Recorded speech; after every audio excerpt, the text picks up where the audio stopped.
Drier elsewhere for England and Wales. Once again, widely cloudy, though. Temperatures here struggling around 5 to 7 degrees Celsius, but widely double digits for Northern Ireland and Scotland. This north to south contrast is going to continue throughout a good portion of the forthcoming week. Northern areas will be milder, but also generally windier, more chances of seeing some rain around at times also.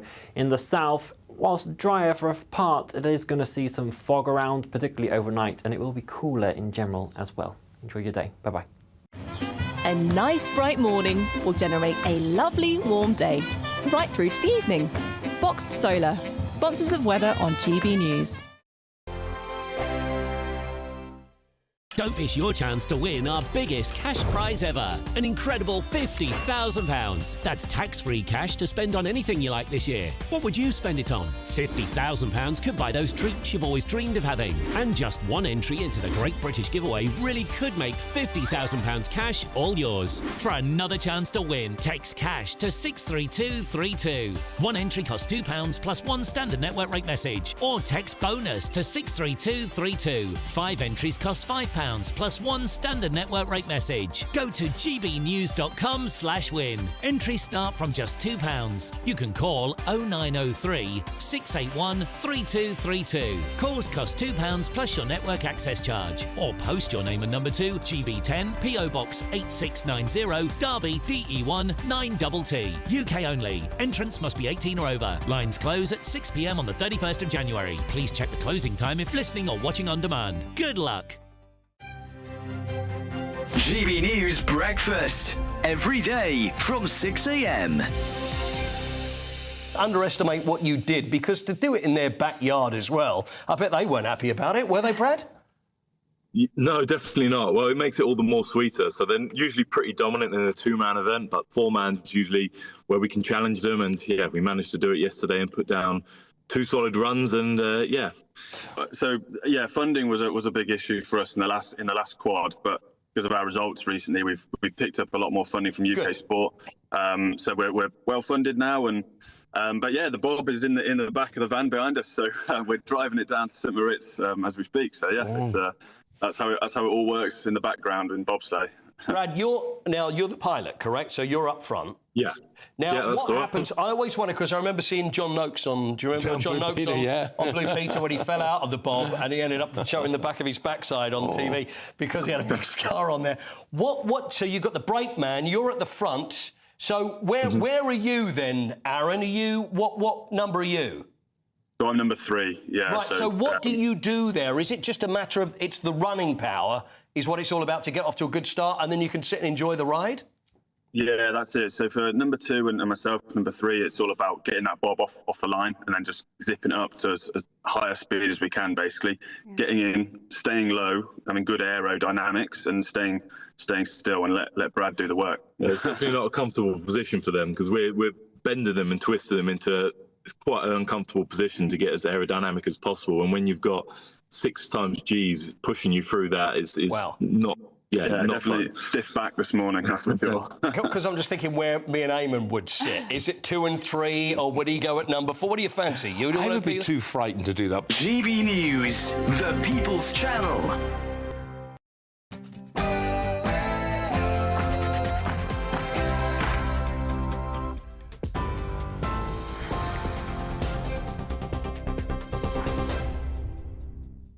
Good evening. At 6 o'clock, your top stories. I'm Will Hollis. The trust that oversees the Royal Oldham Hospital has said it is shocked and saddened by the stabbing of a nurse in its A&E department. A 37-year-old man has been arrested on suspicion of attempted murder. It's believed a member of the public was stabbed the A&E worker with a sharp instrument, not a knife, yesterday, according to Greater Manchester Police. The woman, who's in her 50s, suffered serious injuries and remains in hospital for treatment. Her injuries are believed to be life-changing. A North Yorkshire police officer has died after she was struck by a lorry while helping at the scene of a road accident. PC Rosie Pryor was standing on the verge of the A19 at Bagby near Thirsk with the driver and passenger of one of the cars involved when the lorry collided with them yesterday morning. Miss Pryor and 41-year-old Ryan Welford from Knaresborough both died at the scene. The 65-year-old lorry driver was arrested on suspicion of causing death by dangerous driving. He's been released under investigation. A teenage boy who was a passenger in Mr. Welford's car is in a serious but stable condition in hospital. The UK Health Security Agency has extended its cold weather alert for all of England until Tuesday. Amber alerts will now run until January the 14th, meaning a rise in deaths, particularly among those aged 65 or over and with health conditions, is likely. Temperatures dropped to minus 13.9 degrees overnight, but the Met Office has said the cold spell is coming to an end. Those are your latest GB News headlines. For now, let's get you to Camilla Tominey show, recorded earlier today. For the very latest GB News direct to your smartphone, sign up to News Alerts by scanning the QR code or go to gbnews.com/alerts.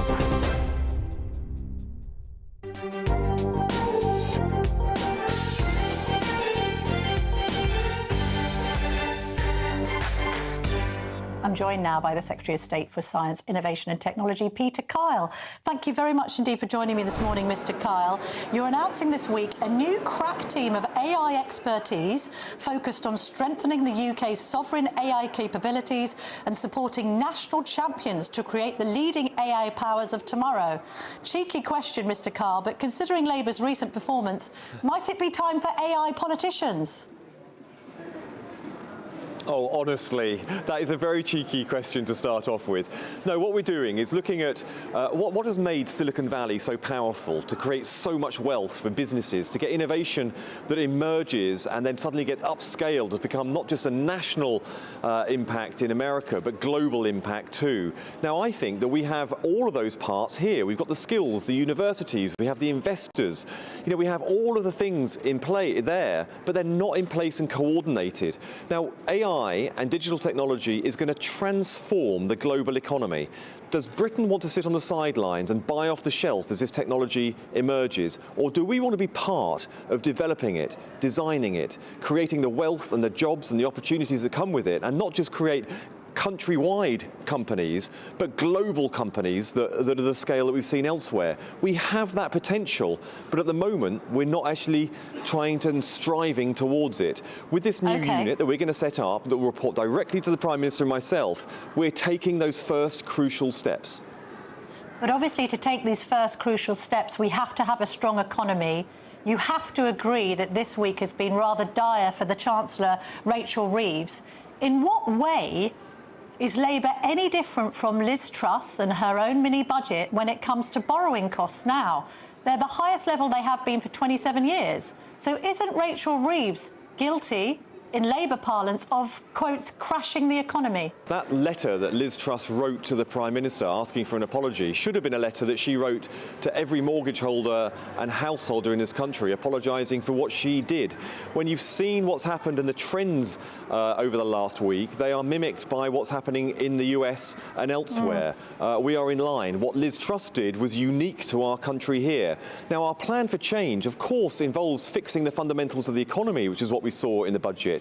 But we've crucially, if we're going to break this desperate cycle that we'd inherited of high taxes and low growth, we have to start investing in the industries of the future. We're doing that by house building. We're doing that by investing in the energy sector for the future. And we are doing it now with the digital infrastructure, because digital infrastructure into the future will sit alongside electricity and water as the crucial vehicles for keeping people and our economy safe, keeping people and our economy growing.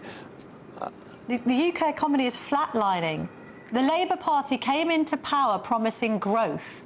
We've seen no growth. There's now worries among investors and others that interest rates might actually have to go up. We're entering a period of stagflation. This is absolutely not what Rachel Reeves promised when Labour was campaigning to win power. We're 6 months into this premiership, and it's been disastrous economically. You've got the public paying higher taxes. We've now got the threat that mortgages might go up by £1,000 under Rachel Reeves. So this is no different at all, is it, to the catastrophe that was Liz Truss's premiership? what you've illustrated is precisely what we are determined to break. Now, what Rachel Reeves did in that budget was a budget for the future. It was a budget that fixed the foundations. Now we have also invested. We are investing in those high growth sectors of digital, AI, health, technology, climate technology, which we can then develop and sell around the world. And we have increased our R&D budget as a country by 8.5%. We are laying the foundations for growth in the key areas of our economy that aren't just rooted in the past, but will create sustainable jobs into the future, exciting jobs into the future. And just bear in mind that tomorrow, when we launch and the Prime Minister launches the AI Action Plan, it will have a whole raft of measures that will get our country facing the future. And the investment you see in things like data centres, these aren't distant things. These are factories for AI that will create engineering jobs. They will create construction jobs. They will create the jobs that kids are currently in school for and at university for, that they will come out and be able to stay in our country rather than having to go to other countries to make the best use of their skills. This is a patriotic platform that is investing in our country and will get growth. Do you mean countries like China, which for years have been competing with our own technological industries? Why on earth did the Chancellor decide, of all places, to go to China when you're trying to promote homegrown digital technologies and the economy is tanking? Why did she decide to go to China now? It was completely inappropriate, wasn't it? China is our fourth largest trading partner. China is an unignorable force on the world stage, so why on earth were the Tories imploring us to ignore them? We went over there, we engaged, we will engage on trade, and yes, we also discussed human rights issues. This is what it puts our national interest first. You know, you do not deliver our national interest and also more investment into our country by sitting on the sidelines, which is what the Conservatives are imploring us to do. Yes, skills are leaving our country. A lot of them are going to America for the jobs that we are now striving to create. This is the thing that will create the wealth of the future. This is the thing that will get our country fit for the future and also have sustainable economic growth into the future. I'm glad you mentioned the national interest. We've now got a survey suggesting that 3 in 4 Britons want a public inquiry into the grooming child rape scandal. So why is Labour resisting that inquiry? Because clearly, from that survey, it's in the public interest. The voices that matter most are the voices that you did not mention in that question, and they are the voices of the victims themselves. I'm just going to stop you there, Mr. Kyle, because I spoke to a survivor this week called Gaia Cooper. She's also been accompanied by another survivor called Elizabeth Harper. Both of them have called for a public inquiry. The victims community, as the Prime Minister, who also met with victims this week and also delivered prosecutions against those gangs 12 years ago. But they want a public inquiry. Are still... Yeah, but they've had 7 public inquiries, and listen, we are listening to the victims' community. They, at the moment, are split, but what they all want is action. Now, the first page of the J Review, which took 7 years and costs £200 million, said that one of the key challenges was the lack of multi-agency cooperation. Now, the bill that we introduced into Parliament this week, the Child Welfare Bill, had as its central commitment multi-agency cooperation for fact. We would deliver it, and the Conservatives tried to stop it. Now, we didn't just introduce this on the back of a national debate that's happened in the last fortnight. We planned this bill in opposition. We have been drafting it in government. Mr. Kyle, we implemented it last week. There are things we are doing and actions we're taking, and we will continue to do so and deliver for those victims.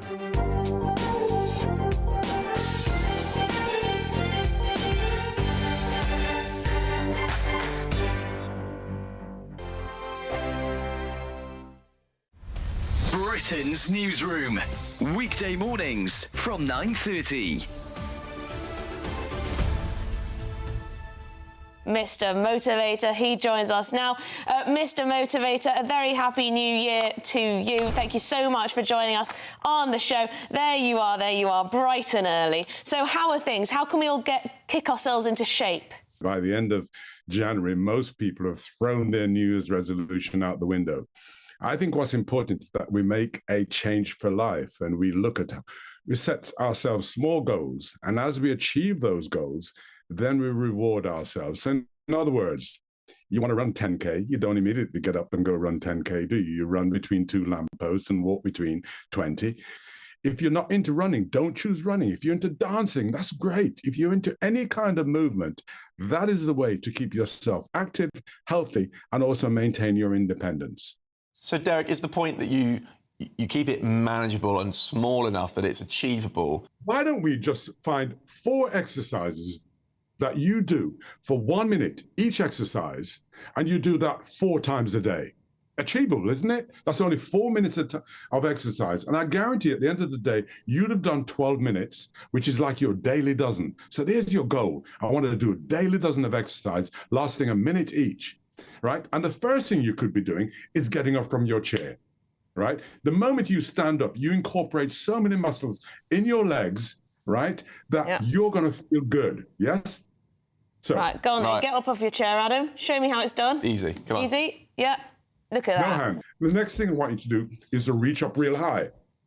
And if you bring it down, up I'll and do down. that one. Yeah. For a minute, palms facing. Oh, for a minute? You're not flying a minute. That's better. There we go. GB News, the People's Channel.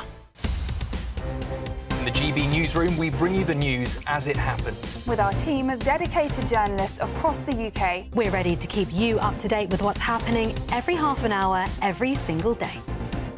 Bulletins here on GB News, the People's Channel, Britain's news channel.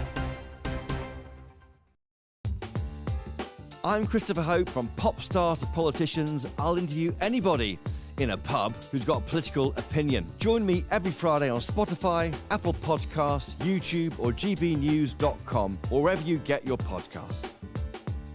This is GB News, the People's Channel. We're proud to be GB News, the People's Channel. And as you know, we always love to hear your views. Now, there's a new way of getting in touch with us at gbnews.com/your-say. By commenting, you can be part of a live conversation and join our GB News community. You can even talk to me, Bev Turner, or any of the members of the GB News family.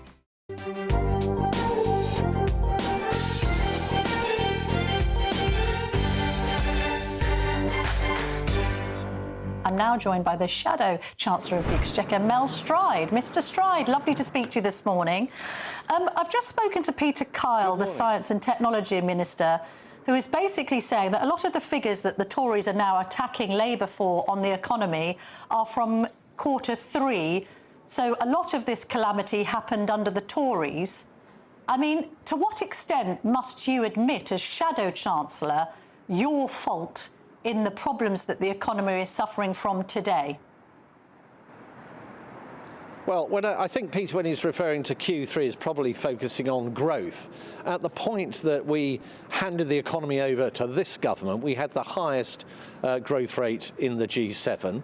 We had near record level of employment. We had a near record low level of unemployment. We had seen real wages rising for each of 13 consecutive months. And of course, we had also brought inflation down from its peak back at the end of 2022 of over 11%, down exactly to target at 2% on the day of the general election. Now, that's a pretty good inheritance. And what this government has done is, through telling the electorate ahead of the election they wouldn't be putting up taxes left, right and centre and splurging on the spending side and borrowing lots of money, by doing exactly the opposite, they have killed that growth stone dead. And that's partly why we are seeing the kind of reaction in the bond markets at the moment that is further heaping the pressure on the UK economy, because the more bond yields increase, the more we're having to pay for the servicing costs of our national debt. And that's money that's not, Camilla, going on funding public services or the things that people thought this Labour government were going to be about. It's simply servicing debt that is growing as a consequence of this government. Although, are the Tories in a credible place to criticise Labour, not only when it comes to what happened after the mini-budget, which was obviously disastrous for the economy and also saw borrowing costs skyrocket? Because actually, when you look back at the Tory party's history in office, actual managed expenditure as a percentage of GDP wasn't really that much different under the Tories than it was under Gordon Brown. In fact, obviously, COVID happened. We then see total managed expenditure up to 53%.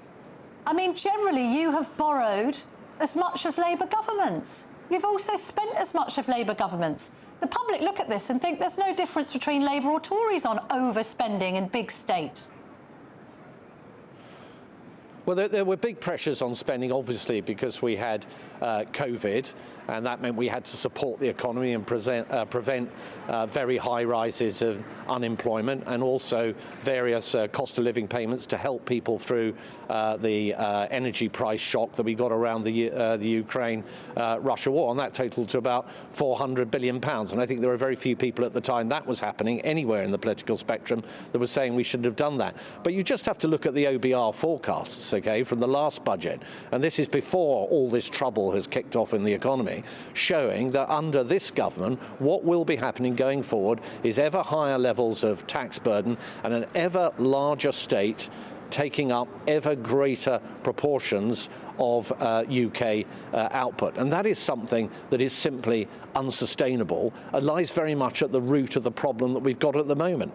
The animal spirits in the economy have been killed stone dead because of the choices that this Chancellor has made. And I'm afraid the sense is that she just doesn't get this.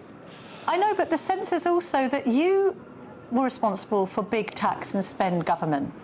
The tax burden went up to the highest level since the Second World War under the Conservatives. What are you proposing that she does? Do you think there should be a new era of austerity? Okay, so do you think that there should be public sector pay freezes? What's the Tory alternative?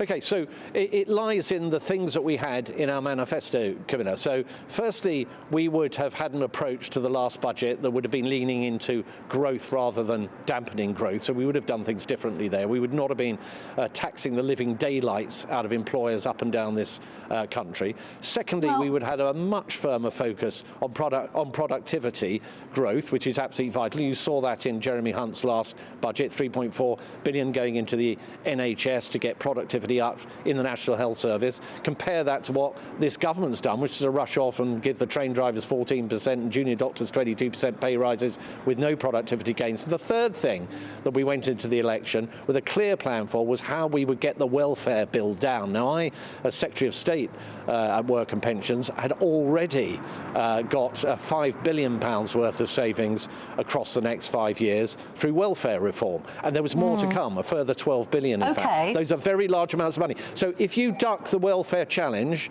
you end up heaping the burden on the backs of businesses and working families up and down the country. I know, but that's the choice, and that's the choice that this government has ducked. OK, but hang on a second.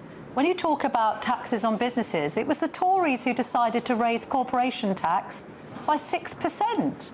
You shaved 6% off already fragile post-COVID profit margins. What did the Conservatives ever do for business? So there was the period. In fact, when we first came into office in 2010, the rate of corporation tax was higher and at that level, if not higher, and we still have a competitive rate. It should have been lower then, shouldn't it? To the G7. But that apart, should have gone down. That apart, there is no doubt that in the face of a pandemic that contracted the UK economy overnight by over 10%, literally within a matter of days, the actions that we had to take then, including supporting families up and down the country in the face of the inflationary spike from the Ukraine war, meant that we had to take the tough decisions to spend in order to support people and businesses at that time. All right. I mean, if you remember, Camilla, when we went into just to make this point, when COVID came, a lot of commentators said we are going to see unemployment back up to the levels it was in the early 1980s. It's going to skyrocket. We avoided that, but it came at a cost, and we've had to pay for that by way of, or we had to, some increased taxes. Yeah. But as time went on, we were beginning to bring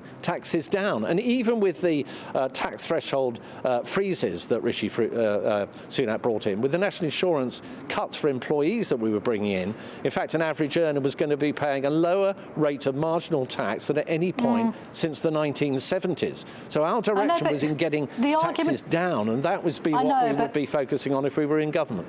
Jeremy Hunt's budget wasn't felt to have done that much for business. You know, there was a talking about raising the VAT threshold from a measly 85 grand to 90 grand. People are saying raise it to 150 and stimulate businesses to employ more people. But I digress.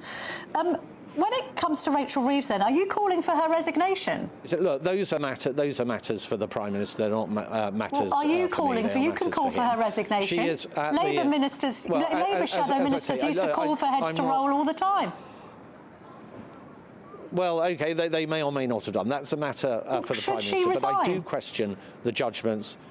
I've answered that question by saying that is a matter for the Prime Minister. Yes or no? Should Rachel Reeves resign? That is my answer to the question, Camilla. Well, it's not an answer to my question. It's an answer to a question you've posed yourself. I'm not going to speculate.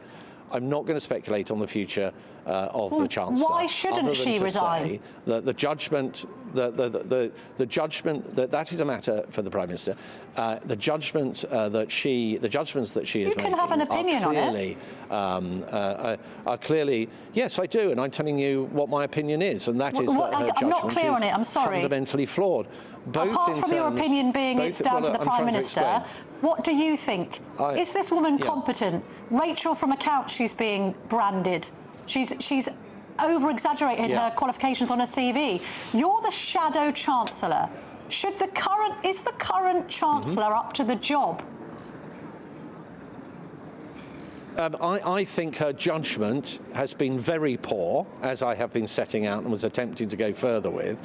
For example, she should not be in China at the moment, talking to the Chinese in the way she is, saying that she's got this £120 million a year additional funding coming into the UK economy, given that the moves in the bond market recently, partly at least, substantially at least, because of the decisions that she's taken, is costing us an estimated £12 billion pounds a year. That's enough to fund 300,000 nurses, for example. So I think her judgment has been very poor, and very poor judgment around the budget, which is why we are in that situation. So she's underqualified for the job as far as the Tories are concerned, and her judgment has been poor, but you can't say whether she should be in post or not. Take a position on it.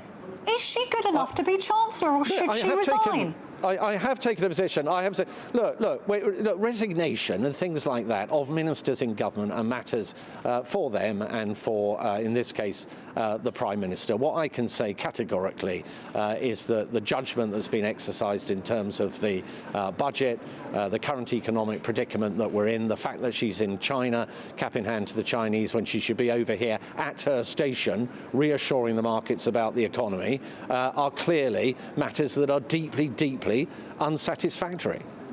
I don't understand why you, as the opposition, can't say, with all of that in mind, that you don't think she's up to the job and should go.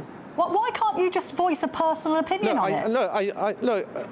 No, I am voicing an opinion, Camilla, and I've said that I think her judgment is deeply flawed. She should not be in China, and she should be here back at her station, reassuring the markets and explaining to us how she and her party, her government, are going to be clawing us out of the mess that she and others in her party, I'm afraid, have got us into. Because this matters to real people up and down the country. Is she good enough, or is she completely out of her depth? She is not, as a Chancellor, there is no question that the judgments that she has made have been very poor, OK? So she and her party... Is she out of her depth? Going into a budget... I have explained that the judgments that she has made are very poor. And so going into, for example, a budget and layering up taxes on businesses and destroying growth, and then when the bond markets start to go the wrong way, a great cost to our country, to then go off to China, shows a distinct lack of judgment. Those are not things that I would be doing. I would be here in the UK at the Treasury, having my hand firmly on the tiller and trying to instill confidence. And that is something clearly that she has chosen not to do. And that shows, in my opinion, the wrong decision to have taken.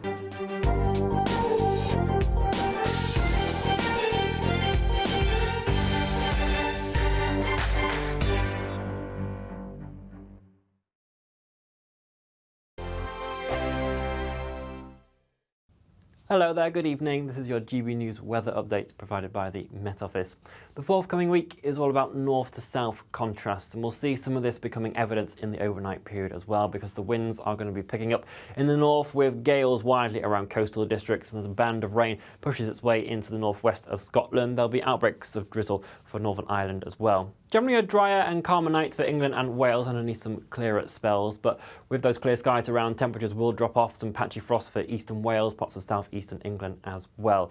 So as you step out the door first thing on Monday morning, there will still be a chill in the air for these more central and southern areas. A touch of brightness is possible first thing, but generally it is going to be a largely cloudy day for the vast majority of us. We can see where that rain band is going to be sat at 7 a.m. in the morning, pushing into Northern Ireland with some heavier bursts possible over the hills of western Scotland as well. But just notice how much milder it is in the northwest to start off the morning, 10, 11 degrees Celsius already there across the Highlands and the Outer Hebrides.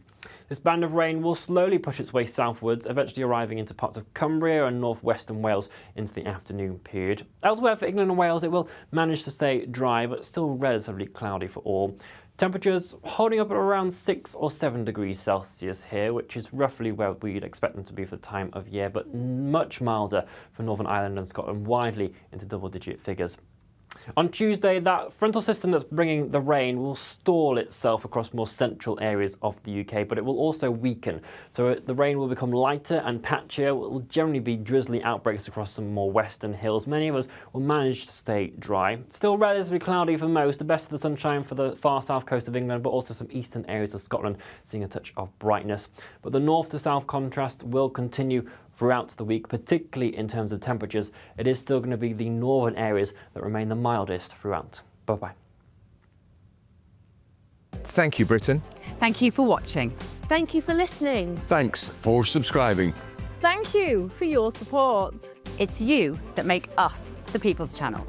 As we reflect on our journey so far, we're filled with immense gratitude. You mean the world to us. We couldn't have reached this point without you.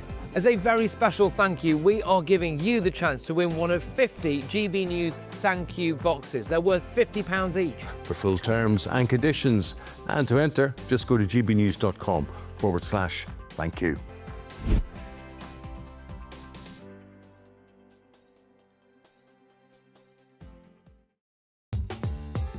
I'm Christopher Hope. From pop star to politicians, I'll interview anybody in a pub who's got a political opinion. Join me every Friday on Spotify, Apple Podcasts, YouTube or gbnews.com, or wherever you get your podcasts. This is GB News, the People's Channel.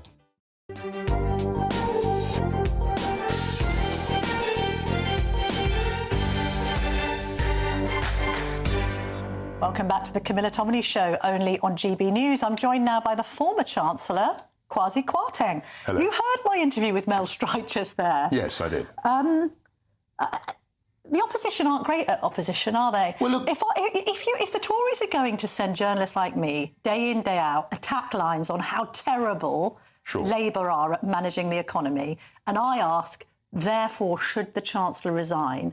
The answer must surely be yes. Well, not necessarily. I mean, I think that Mel did a reasonable job there. He's a friend of mine, just in the interest of Look, he's a good guy, Mel, but come on. He is a good guy. But actually what he said is that it's up to the Prime Minister. It's the Prime Minister who's responsible for this. We have this game where, and I was involved in that. Yeah, where it's you like, resigned. The Chancellor, well, I was sacked. I mean, let's be clear about it. OK, you were sacked. But then the problem with that was that the actual policy is something that's often generally directed by number 10. If you weren't sacked, would you have resigned? If she goes, I probably would have done anyway. Right. I mean, and Liz Truss, I think, lasted 6 days after she removed me from office. And that's the problem facing Sir Keir, because if he gets rid of Rachel Reeves, he was the one who said we were going to be the fastest growing country in the G7. He's the person who's been is the head of the government, and he's been saying, look, we're going to grow the economy. And the idea that, you know, whatever she was doing wasn't totally sanctioned by him is for the birds. Of course they knew what was going to be in the budget. They both wanted to tax businesses. They both made the pledge not to tax working people. And we got into this absurd situation where farmers and small business owners were paying inheritance tax. But you can surely and they were raising taxes on corporations. But you can surely take a position on, notwithstanding the Prime Minister and what the Prime Minister decides to do, and I get what you are saying, you know, maybe it's an act of sort of harry-carry to fire your own Chancellor. That's what happened. But she should consider her position. Well, look, because she's come into this talking about Liz Truss mini budgets and, oh my God, gilts and borrowing. And it's going to get worse. Exactly the same's happened. Yes. Taxes have gone up on people. That's right. No economist that I could find in my research yesterday seems to think that what the Labour government is doing is good economically for Britain. No. Like, I can't find anyone endorsing it, even on the left. Well, so on the her left, position must be tenuous. Look, I'm not going to come here and say she should resign because, you know, oppositions always play that game. I mean, I lost count of the number of times that Labour said, oh, such and such a minister should resign. Well, and that's they never my did. point to Mel Stride. And they never did. Labour did opposition a bit better, didn't well, they? They sort of did and they didn't. Because did. whenever they said, oh, so-and-so must resign, that just meant, certainly in the Boris days, and I think with Rishi as well, the Prime Minister supported them more. Because if you say such and such a minister should resign and they leave, that's a win for the opposition. And so Prime Minister, he's more likely to back Rachel if we start calling for her resignation. That's just one of the weird things about politics. Yeah. Why do you think this has all gone more wrong than when it went wrong with you? So look, I think there were two differences. I mean, firstly, with us, we did too much too quickly, and I've said this repeatedly, and the markets were spooked, and it was a huge immediate reaction to what they perceived to be unfunded tax cuts. In this situation, I think it's a worse situation because there's no easy way out. What happened with us was that Liz Truss sacked me, and then they reversed some of the good policies, I thought, but they reversed all the policies in the mini budget.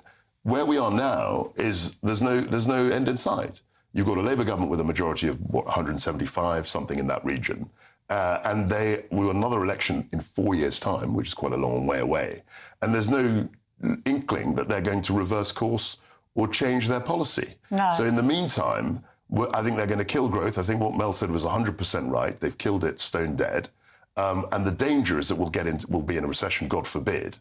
And if that happens, their only recourse will be to raise taxes even more, which will actually cause lower growth. And so just that's explain the doom that, loop. because she has said that she doesn't want to renege on her fiscal rules, and she's also ruled out a return to austerity. So if you don't want to borrow more, God forbid, because they're already borrowing enough, and you don't want to cut spending, then there's only one solution, which is more taxes. Squeezing more taxes. I mean, you remember Dennis Healey when he said, we'll squeeze, you know, the lemon till the pips squeak. And they raised taxes to an extraordinary extent. The problem with that is that it kills growth even more. Yes. If that Do you think makes we sense. will enter recession this year? I don't know. I mean, I think it'll be very much on the cusp. We might have a technical recession, which means 2 quarters of negative growth. We might avoid that. Yeah. But the bigger picture is that we're not actually growing the economy. Because in order to pay for the services that we have, the public services, we need growth at about 2%.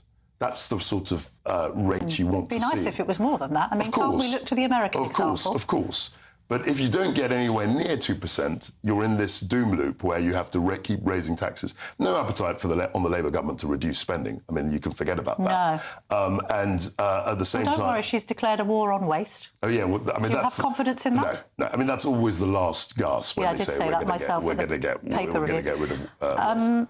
So you don't quite know about recession. I think it'll be on the cusp. It won't be. It's not as if we're going to get stellar growth. We're not going to get growth at 3%. Will be so sclerotic but it'll and low be exactly. We could be in recession. You could be one way or the other. And then how about interest rates? Because obviously you are associated with interest rates going up massively after the mini budget.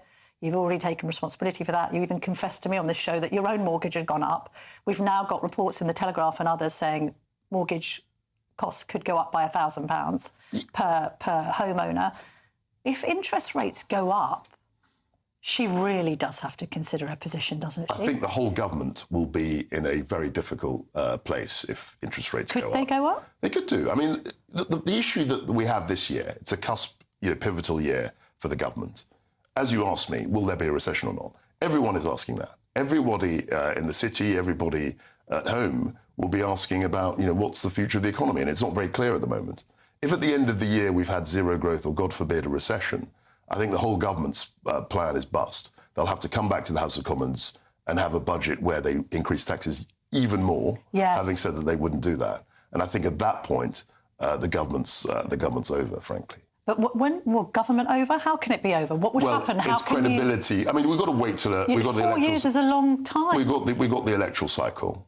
I mean, I remember '92. I mean, it was obvious at the point of Black Wednesday that the government was dead. And it lived on. But it took 5 years. There was another 4.5 years before we had a general election. Yeah. But that's the sort of thing I think you're looking at. And I'm sure they will be very worried, even more worried than we are, frankly, about the economic prospects of the country, because their whole credibility will be hangs on this. With everything that's gone on in recent weeks, doesn't she need to return to the House of Commons in the spring and deliver another budget then? Because she's flipped it and said she just wants to do spring statements and autumn budgets. We obviously had the autumn budget.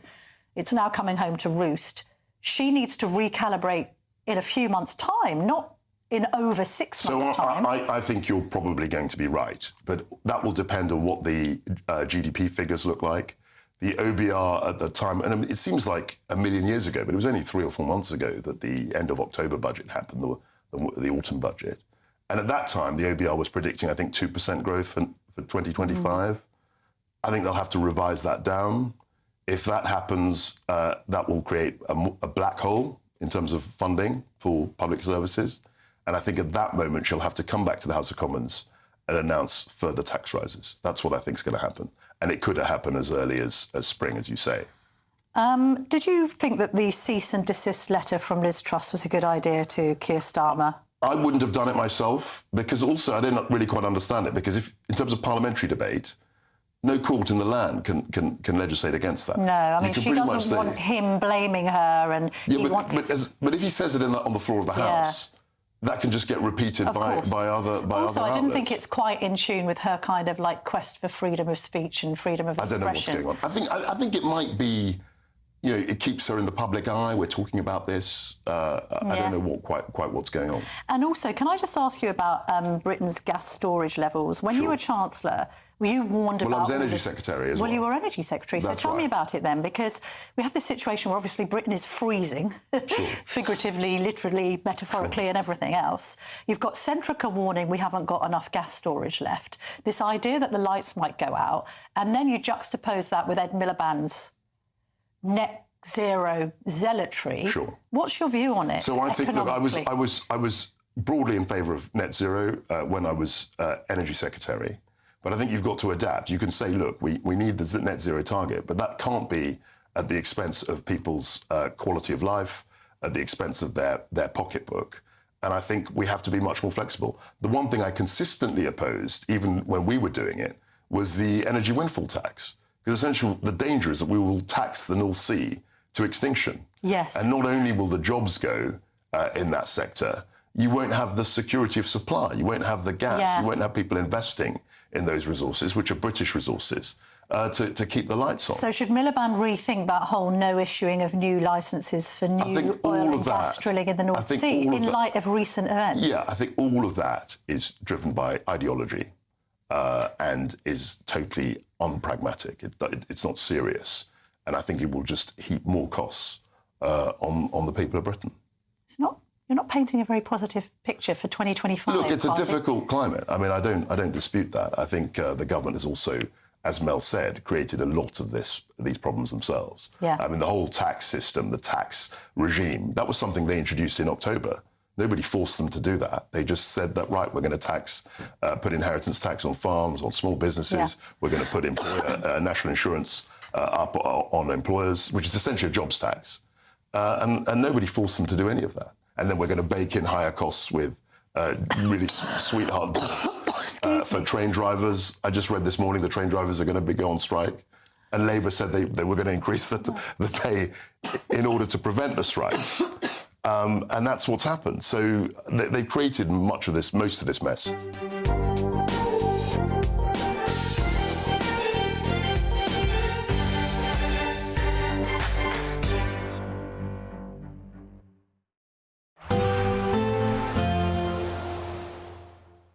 Dinner under the stars tonight? That reminds me of our travel insurance. You mean All Clear Skies? All Clear Travel Insurance sponsors GB News Travel Destinations Forecast.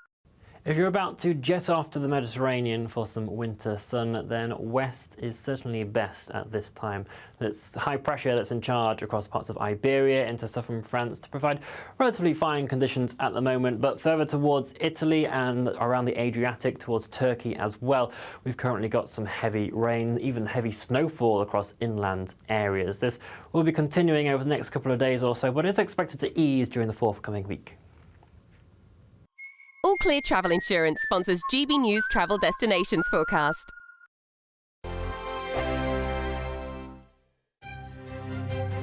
GB News Breakfast. Every day from 6 a.m. Got a special treat for you because we can show you this lovely video of a lady running on a beach. So you're not missing much if you're listening on the radio. It is literally a woman in white writing on the beach, writing 2025. Yes, because that's the year we're in now. Is it? Yes, Wow. and it's because Meghan Markle returned to Instagram yesterday. Former royal correspondent for The Sun, Charles Ray, joins us now. Are you inspired to remember the year, Charles? Oh, Happy New Year to you too as well. I honestly haven't got a clue what she's doing now. You know, I would have thought we should have had the theme tune from Jaws as she was running down to the water there and everything else. They're being quite hypocritical here because they came off social media because they were getting unparalleled abuse. I don't condone at all. It is not right whatsoever. And they've spent the last few years complaining about social media. We've seen her before with her lifestyle blog, haven't we? Before she met Prince Harry, she was running a successful blog. Do you think she wants to go back to doing that sort of thing? I think it's possible that that's what she wants to do. I mean, I don't understand how these things work, okay? But all I know is that certain influencers earn an awful lot of money from Instagram and everything else. Now, they're talking about figures.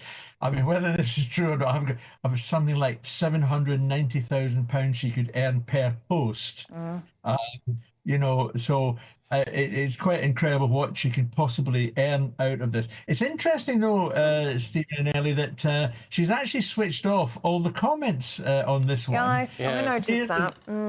Clearly, she doesn't want to have anybody on there saying anything nasty or anything good about it. GB News, the People's Channel. Hi there, I'm Michelle Dewberry and I'm going to take a second to tell you all about my show, Dubes & Co. We start off with the issues of the day. We then bring in both sides of the arguments. We get rid of the disrespect. And then you throw me into the mix. And trust me, I'll tell it exactly how it is. And then, of course, the magic ingredient, you at home. We mix it all together and what have we got, in my opinion, the best debate show in town. Monday to Friday, 6 till 7 on GB News, Britain's news channel.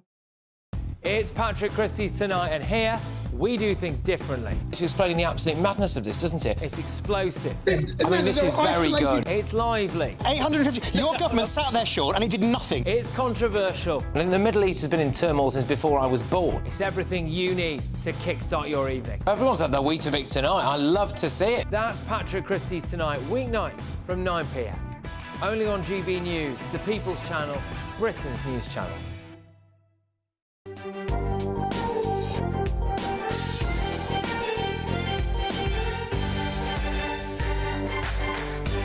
I'm joined now by Lord Walney, who's the government's independent advisor on political violence and disruption. Lord Walney, lovely to see you this morning. I hope you're well and fine and dandy. Can we talk about Labour's continual resistance of a public inquiry into grooming gangs and child rape? Let's not gloss over it by just calling it grooming, because it was a lot more than that. Do you find it as surprising as I do? You know, we've got 3 in 4 Brits now, according to a recent survey, suggesting that they support it. Jess Phillips, the safeguarding minister, says, I'll listen to victims. We've had victims, they like to call themselves survivors, speak this week. I interviewed one called Gaia Cooper. She's calling for a public inquiry. Why are Labour resisting this? I think they are genuinely resisting because they are fearful that you start a public statutory inquiry like this, and it seems like the answer. And I think we've got an issue that in the last week it's kind of crystallising into the sense that if you are serious about tackling these grooming and rape gangs, you're in favour of a public inquiry, and if you're not in favour, then you're not serious. And I don't think that's the case. The issue with these public inquiries is that they really genuinely can drag on. They can suck the whole of the life out of an issue. So look, I've got sympathy with ministers over not wanting to go down that, but I think it is really important that we are clear, the government is clear, politicians, us as a country, have a clearer answer to the central question that a lot of people watching this must be thinking, which is, does the UK have a serious problem with these rape and grooming gangs led by, are they led disproportionately, not exclusively, but disproportionately by men of Pakistani heritage preying on white girls and young women? I'm not clear at the moment what our answer to that is. If the answer to that is yes, then the conversation ought to go very quickly as to, well, what are we going to do about it? And that's where avoiding a public inquiry could actually speed up action. If the answer is no, well, I think that will run counter to what a lot of people looking at this are thinking. But it's really important that if that is actually statistically a myth, then we all, the government, ministers, institutions, need to be out there showing actually why that perception is a myth. And Camilla, if the answer is we're not sure and we don't have sufficient evidence to understand it, then clearly more examination is urgently needed. That may not be in the form of a public statutory inquiry, but we have to place a greater focus on that. I mean, when I spoke to a survivor in the week, she said, look, we know how many people were killed in Grenfell. We know how many people were killed in Hillsborough. We now have a full understanding of what happened with the post office scandal. What we don't know is how many people were groomed and raped, who all the perpetrators were, and whether in some cases there has been a cover-up. And I think that's quite a legitimate, those are legitimate questions to be asked in this kind of situation when you're talking about minors. The other thing that we do need to address, and even if it was in comparatively to the whole situation with child rape, sexual exploitation and abuse in this country, was there a racially aggravated nature to the crimes that were perpetrated by largely Pakistani men? Was there a sense that these Muslim men were racially aggravated in their assaults on young white girls? That's something we have to explore. It's incredibly serious, and it is potentially a fault line in our politics, in the kind of community like I represented in Bowen-on-Furness when I was in the House of Commons, in communities that have had the appalling atrocity of girls being raped and groomed in this way. Of course, that is a position, that is a question of central importance, and people are going to be contemptuous of anyone who feels that that question can't be asked for fear of offending or whatever well-meaning but misplaced reasons that happened. I think back really clearly, actually, to just after I came into the House of Commons. I came in 2010. And in 2011, you had Jack Straw, who, remember, was a towering figure in the last New Labour government. He was Foreign Secretary, and he was also a former Home Secretary. And he was back on the backbenches by then. But he came, he did what was an explosive interview at the time, talking about this problem and saying that, unfortunately, horrifically, some men of Pakistani heritage in the kind of community like Blackburn, where he represented, thought that really were dismissive entirely of white non-Muslim girls and saw them as meat. Now, that caused a storm at the time, and people were highly critical. But actually, 14 years later, we're back at that point, and there have been, tragically, appallingly, much abuse since. And the public will just not allow us the sense of political classes, of people in authority not facing up to this. Maybe in past decades, there was a sense sometimes of politicians say, well, look, this is really difficult. Let's focus on the economy. Let's focus on making people's lives economically better, because this is in the too difficult to handle. Right, as your program has explored this morning, actually, people's faith in politicians to sort out the economy is kind of, let's hope it's rock bottom, because let's hope it doesn't get any lower than this. So we're at a really dangerous moment in our politics, and it is incumbent on politicians in the mainstream of all stripes to seriously and properly look at this issue and face up to it.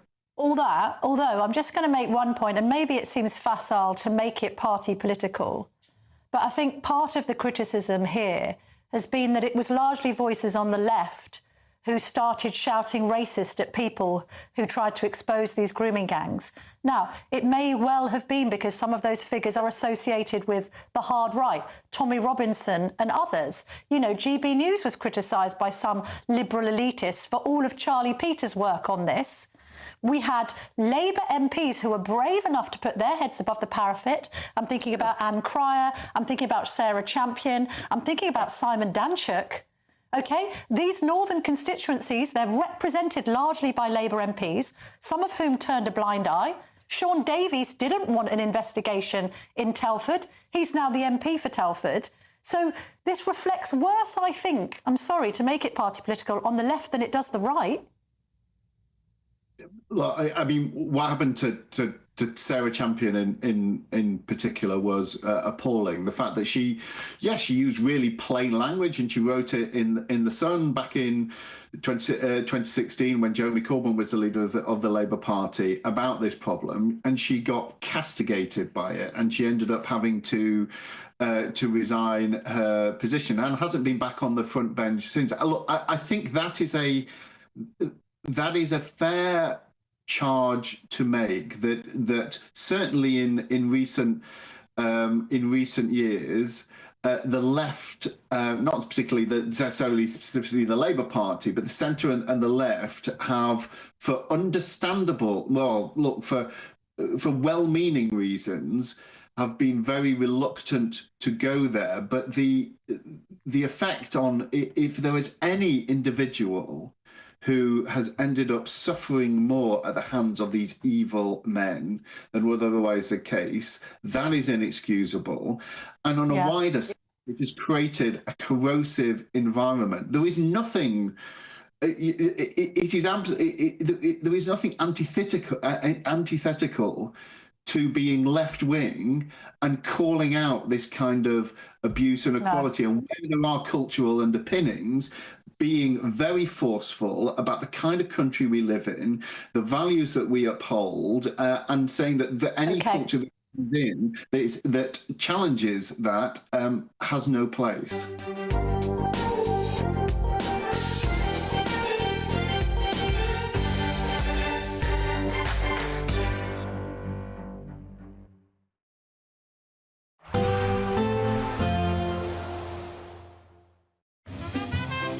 Heavy showers first thing will be followed by a warm, cosy day.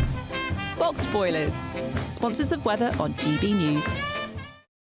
Hello there, good evening. This is your GB News weather update provided by the Met Office. The forthcoming week is all about north to south contrast, and we'll see some of this becoming evident in the overnight period as well, because the winds are going to be picking up in the north with gales widely around coastal districts, and as a band of rain pushes its way into the northwest of Scotland, there'll be outbreaks of drizzle for Northern Ireland as well. Generally a drier and calmer night for England and Wales underneath some clearer spells, but with those clear skies around, temperatures will drop off. Some patchy frost for eastern Wales, parts of southeastern England as well.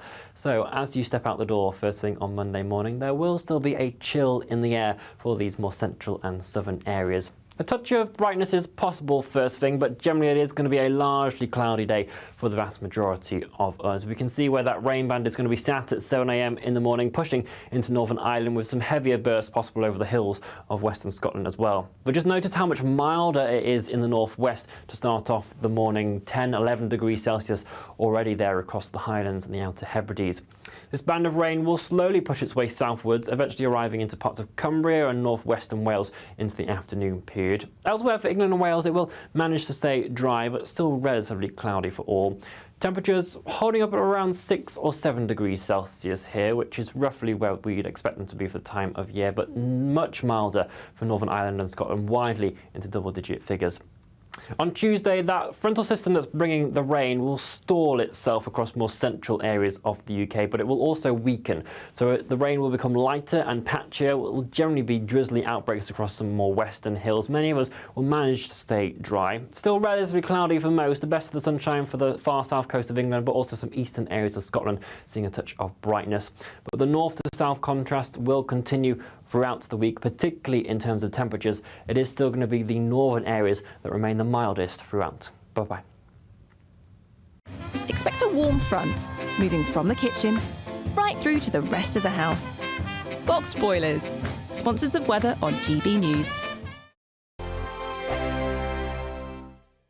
You could be joining the Great British Giveaway list of winners with your chance to grab a fantastic £50,000 in tax-free cash. Hi, I'm Angela from Wigan and I won £30,000 with the Great British Giveaway. I'd say to people who want to enter or are wondering whether to enter to do it, it happens to people like me. For another chance to win, text cash to 63232. One entry costs £2 plus one standard network rate message, or text bonus to 63232. 5 entries cost £5 plus one standard network rate message. Go to gbnews.com/win. Entries start from just £2. You can call 0903 681 3232. Calls cost £2 plus your network access charge, or post your name and number to GB10 PO Box 8690 Derby DE1 9TT. UK only. Entrance must be 18 or over. Lines close at 6 p.m. on the 31st of January. Please check the closing time if listening or watching on demand. Good luck.